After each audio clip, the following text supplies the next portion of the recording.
안녕하십니까. 10월 6일 목요일 정례 브리핑을 시작하도록 하겠습니다.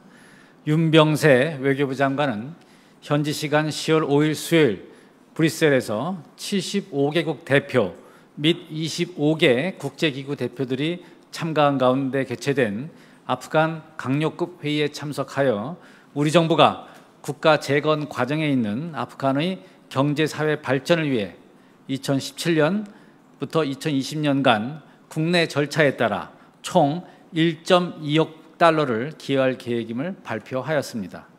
또한 윤 장관은 동계기에 페데리카 모게리니 유럽연합 외교안보 고위 대표와 회담을 갖고 북한 5차 핵실험 및 미사일 도발 관련 대응 방안과 한EU 간 실질 협력 증진 방안에 대해 심도 있는 협의를 가졌습니다.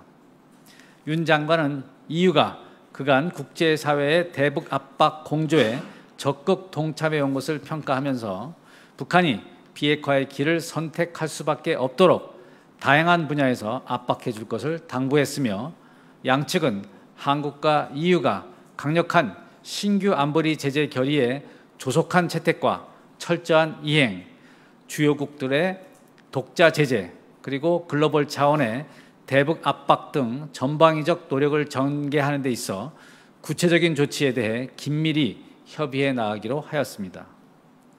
한편 윤 장관은 현지 시간 10월 6일 목요일 나토 본부를 방문하여 스톨텐베르그 사무총장과 회담 후 나토 28개 회원국을 대상으로 북대서양 이사회에서 연설을 갖고 한 나토 간 협력 확대를 위한 비전을 제시하는 한편 북한 5차 핵실험으로 인한 엄중한 안보 상황 하에서 국제사회에 강력한 대북 공조를 위한 메시지를 발신할 예정입니다.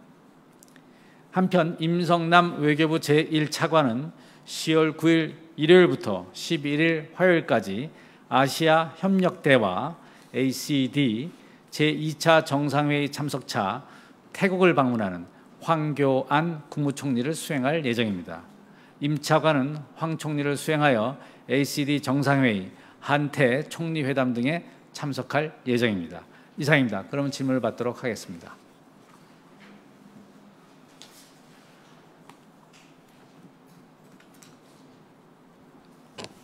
네, 질문 드리겠습니다. 연합뉴스 이상현 기자입니다.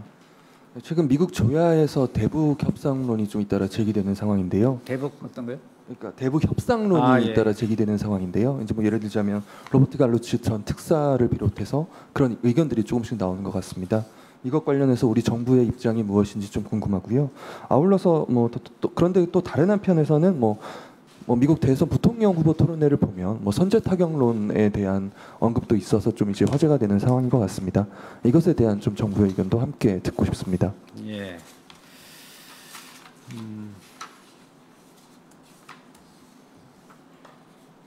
말씀드리겠습니다. 먼저 첫 번째 질문하신 미국 조야에서 대북 대화론, 대북 협상론이 일부 제기된 것과 관련해서 저희가 말씀을 드리겠습니다.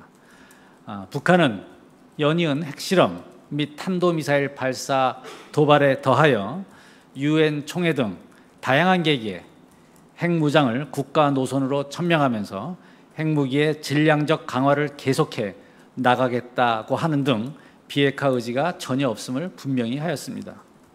이러한 상황에서 성급히 북한과의 대화를 거론하는 경우 국제사회의 대북 제재 모멘텀이 약화되고 북한 비핵화의 길은 더욱 멀어질 뿐이며 결과적으로 북한의 핵능력 고도화를 위한 시간만 벌어주게 될 것으로 우리 정부는 보고 있습니다.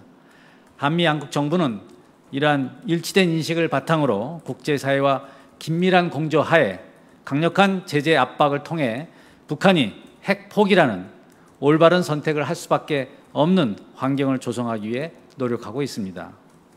북한의 핵능력 고도화 상황, 그리고 현재 미국 내 대선 전국 하에서 북한 문제 해법에 대해 다양한 시각이 표출되고 있는 것으로 알고 있습니다. 물론 거기에는 북한과의 대화 필요성을 제기하는 시각도 있습니다.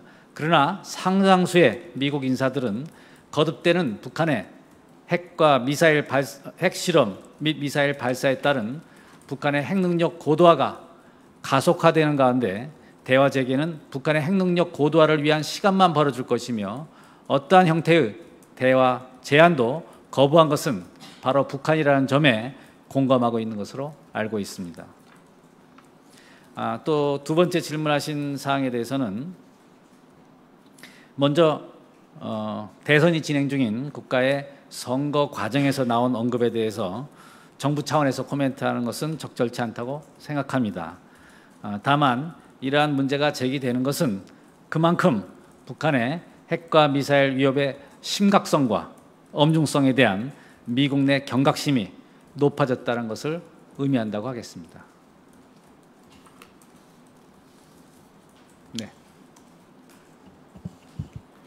네, 아리랑TV 권수아입니다.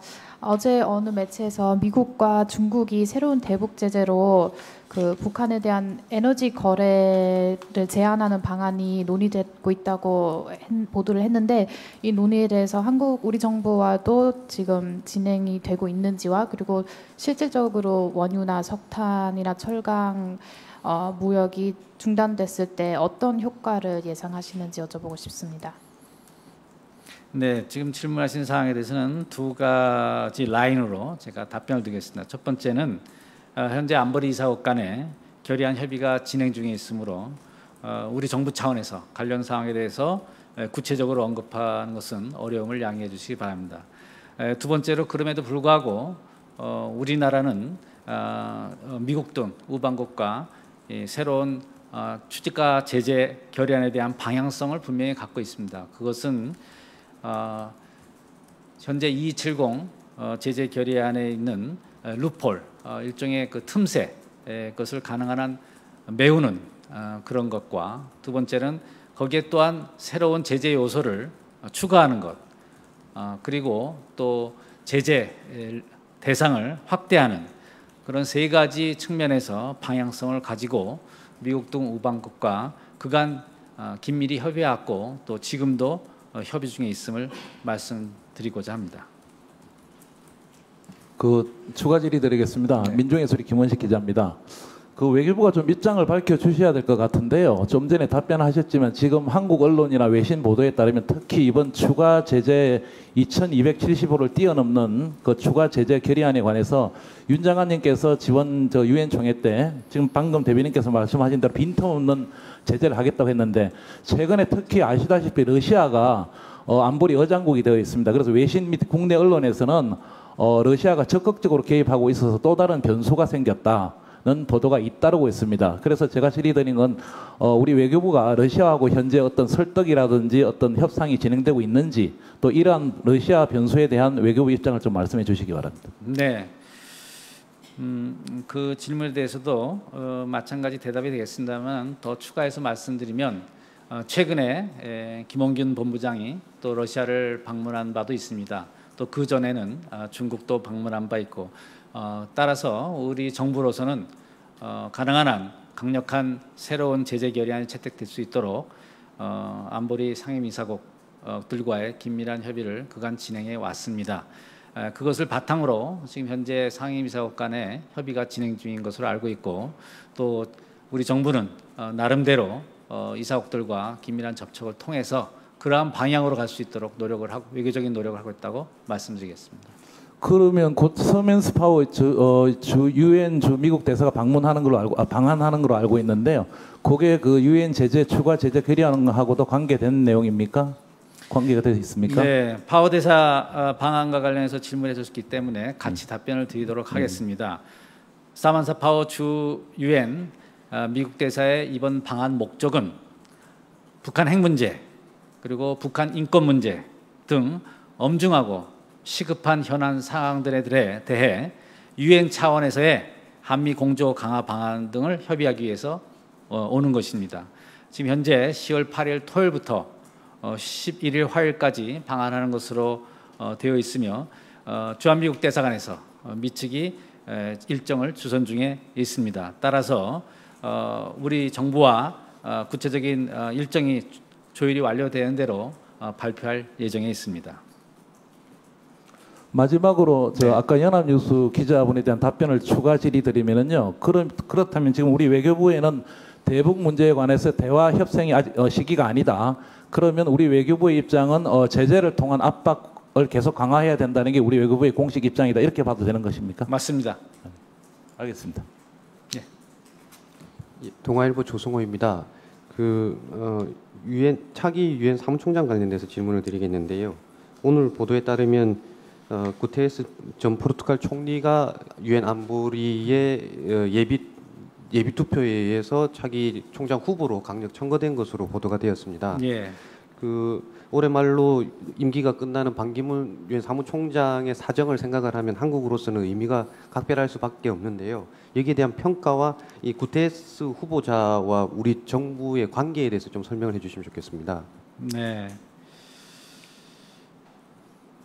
그것에 대해서 말씀을 드리면 우리 정부는 유엔 안보리가 안토니우 구테레스 후보를 차기 사무총장 후보로 사실상 확정한 것을 환영합니다.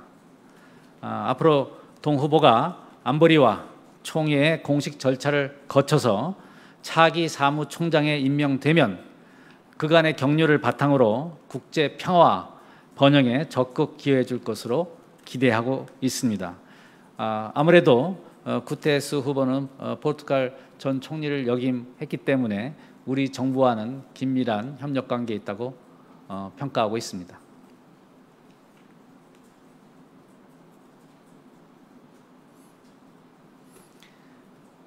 예, 감사합니다. 오늘 브리핑은 여기서 마치도록 하겠습니다.